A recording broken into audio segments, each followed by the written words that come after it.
Welcome. In the last session, I finished discussing the characters of ascomycetes and also the characters of basidiomycetes. So in this session, I'm going to discuss the characters of deuteromycetes.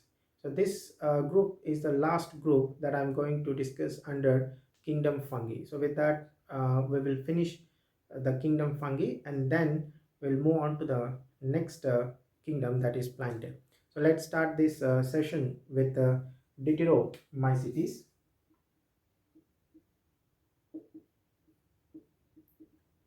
So here the members which are included under the deuteromycetes, majority of them are decomposers of litter.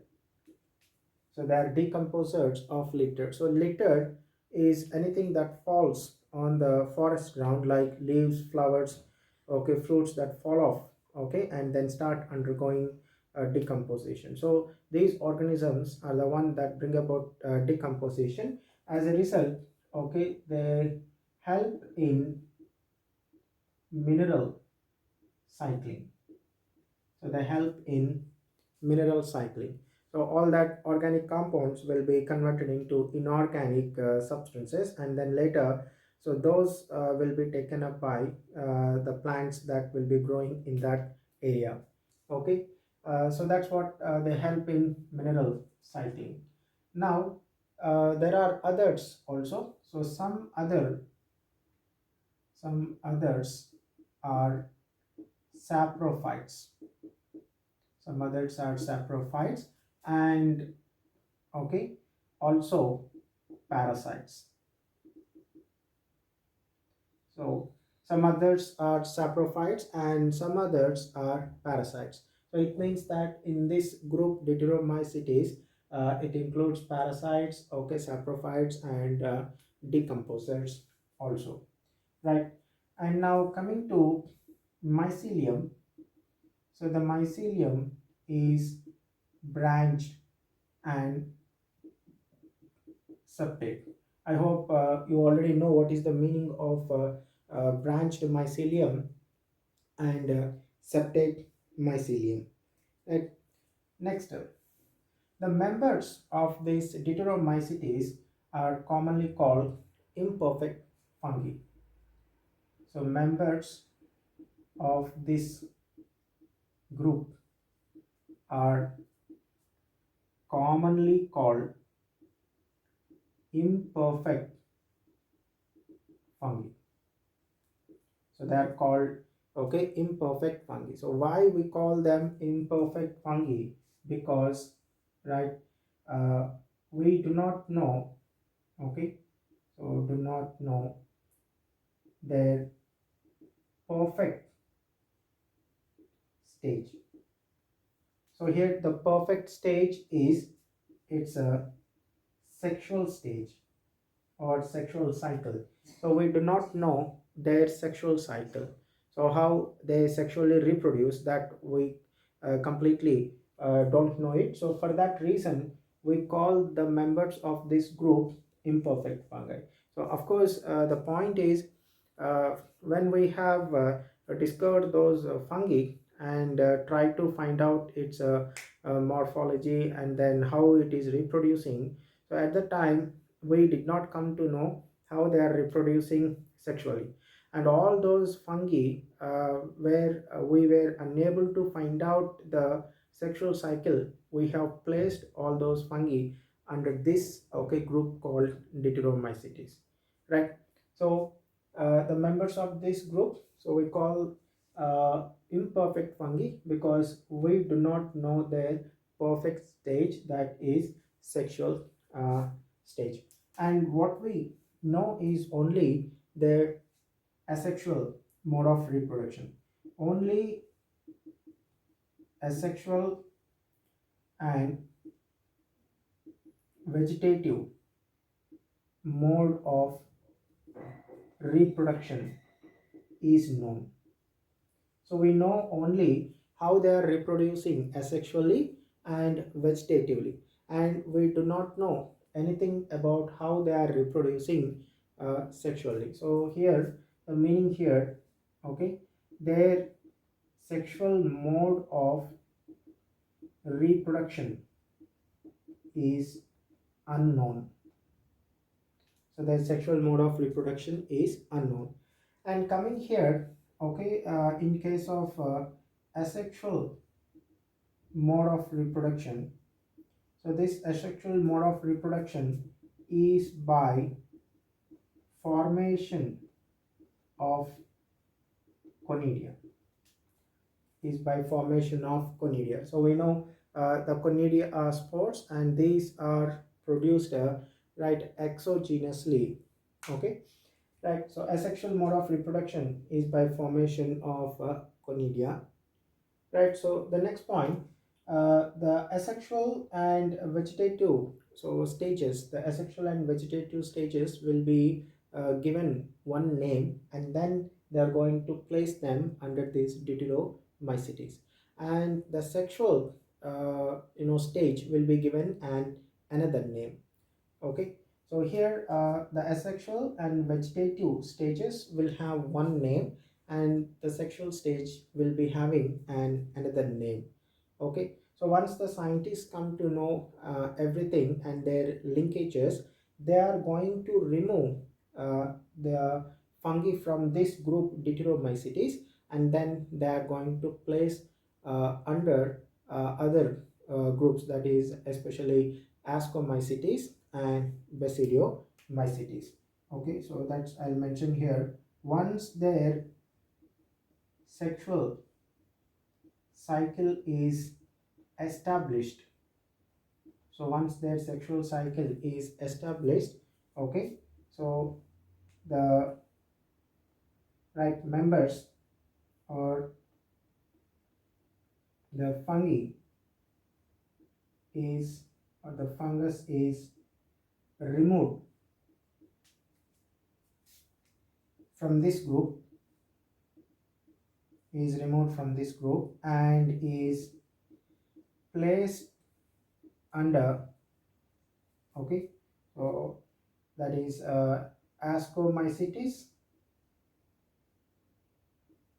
or basidiomycetes, or under basidiomycetes. Right. So once the sexual cycle they come to know, they are going to remove that particular fungus from this group, and they are going to place under either ascomycetes or under basidiomycetes. So these are the characters of deuteromycetes. We'll see some examples. So it includes alternaria, then collatotrichum, and then okay, trichoderma includes, okay, trichoderma.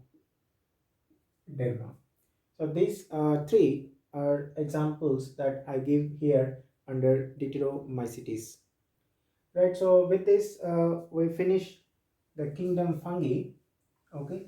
So the next kingdom under the five kingdom classification is kingdom Plantae.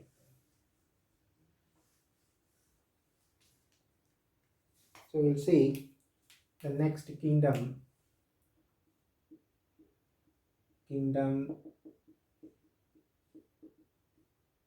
Plantae.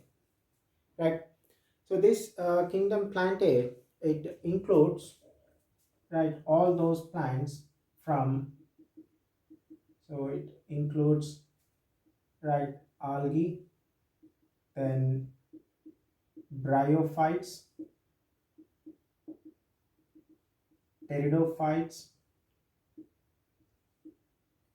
gymnosperms, and lastly angiosperms. Right. So this kingdom Plantae, it includes all these, okay, groups of plants. So that is algae, bryophytes, pteridophytes, gymnosperms, and angiosperms. So here at present I'm going to give you a little idea about this kingdom plantae only.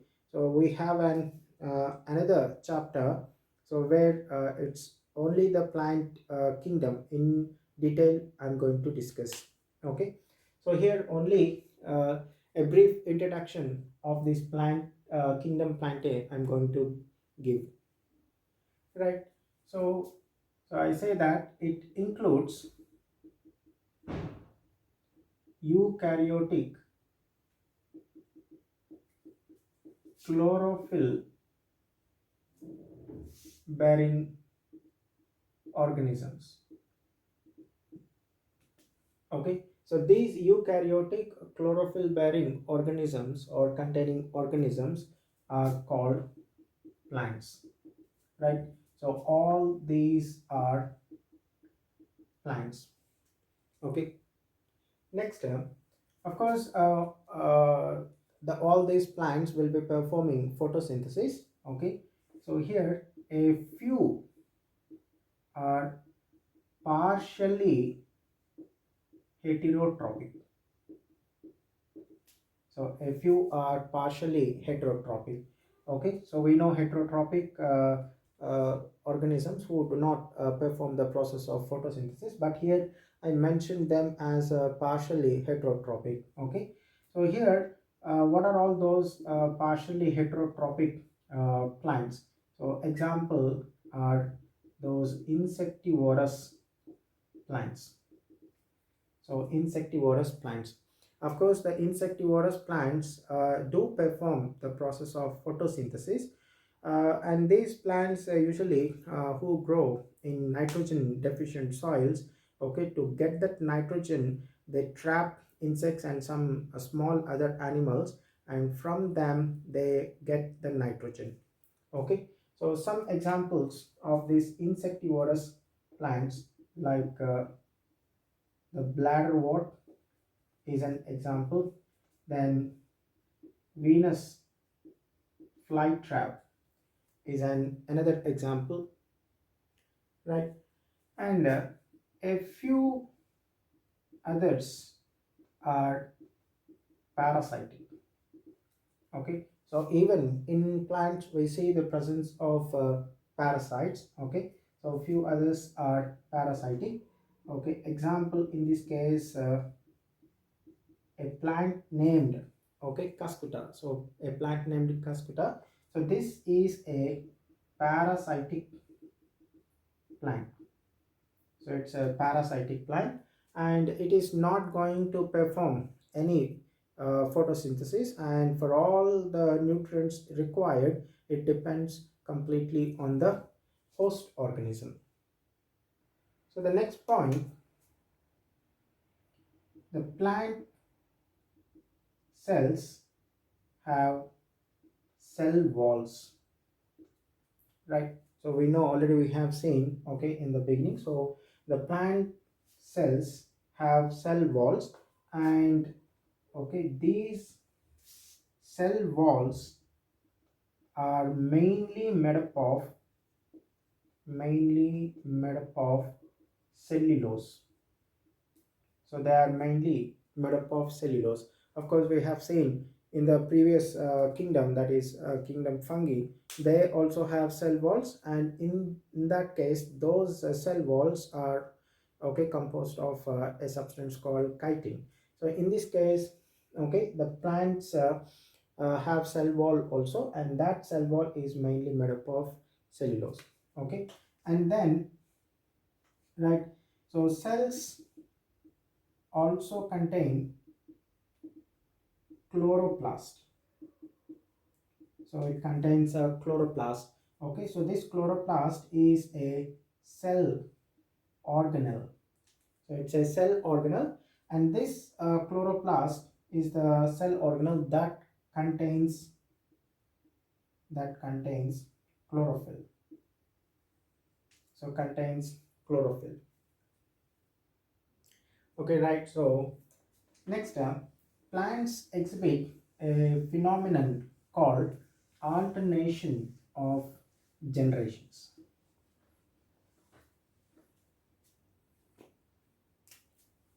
Okay, so plants exhibit a phenomenon called alternation of generations.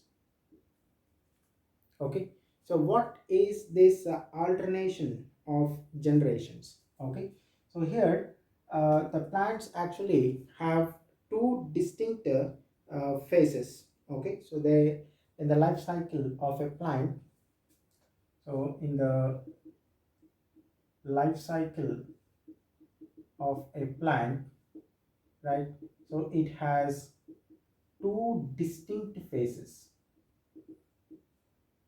So it has two distinct phases. So what are those distinct phases? Right, one, uh, sapro, okay, I'm sorry, sporophyte.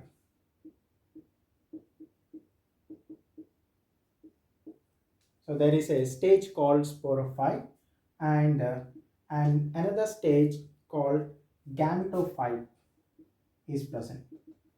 So sporophyte and gametophyte stages are present. So I told you that in the life cycle of a plant, there are two distinct phases. So one stage is a sporophyte and another stage is gametophyte. So here sporophyte will be diploid in condition. Okay, right. Coming to gametophyte, it will be haploid. I hope in our earlier sessions I have mentioned what is a haploid and what is diploid. Okay, and we need to mention diploid with the 2n condition. So which means n plus n is a 2n condition, and gametophyte is represent. I mean is actually haploid, and we will represent it with only one n.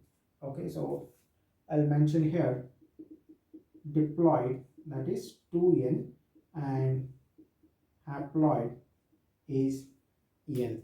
Okay, so how to see in a plant, whatever the tree you see outside. Okay, so all that tree you see is actually a sporophyte. So it's a sporophyte, and any cell of that sporophyte, whether you take the leaf, stem, root, all those cells will have two sets of chromosomes. So hence the whole plant body is the sporophyte. Okay, and we know during the process of reproduction they produce flowers, and inside the flower, okay, you will find the female reproductive organs. Okay, and also you will find the male reproductive structures in case of a right flower. So this is what we call it the pistil, and this is stamen. Okay, and the stamen have a part called anther, and inside the anther, right, there will be development of pollen grains. Okay, so pollen grains, they develop inside the anther, and these pollen grains are called the male gametophytes. So the pollen grains are the male gametophytes. Okay, and these male gametophytes will contain male gametes, and coming to the pistil, so here I'll mention stamen is the male reproductive, okay, organ, and pistil is the female, and this is the pistil, and the base of the pistil is ovary, and inside the ovary we find okay, ovules, we find ovule. Okay, and inside the ovule, right, so there is a structure called embryo sac. So there is a structure called embryo sac, and this embryo sac is the female gametophyte, and is the female gametophyte. Okay, right, I hope it's clear. Even if you don't understand it, don't worry. The next chapter is a plant kingdom, where we will discuss all these things in detail, right? So here inside the pistil, okay, so the base of the pistil is ovary. Inside the ovary we have ovules, and inside the ovule embryo sac, and it's a female gametophyte, and this contains a female gamete. So it contains a female gamete. Okay, so this female gamete is haploid, and here also the male gametes will be haploid. Okay, so the male gametes and female gametes, they fuse, and of course that results in conversion of this ovule into seed. Okay, so the seed is actually the sporophytic phase. So the seeds will get germinate and develops into a tree, or into a, okay, herb, shrub, or into a tree, right? So it means that the sporophyte will give rise to gametophyte. So because these flowers are developed on sporophyte, okay, and these gametophytes, okay, they produce gametes, and their union will result again in the production of sporophyte. Okay, so sporophyte will give rise to the gametophytes, and the gametophytes will give rise to, okay, sporophyte. So that is the seeds are the sporophytic stage. Okay, so that's the first stage of the sporophyte. Okay, and the germination, and then it develops into a herb, shrub, and a tree. So okay, so we'll take in this case a tree. It's easy to get the idea.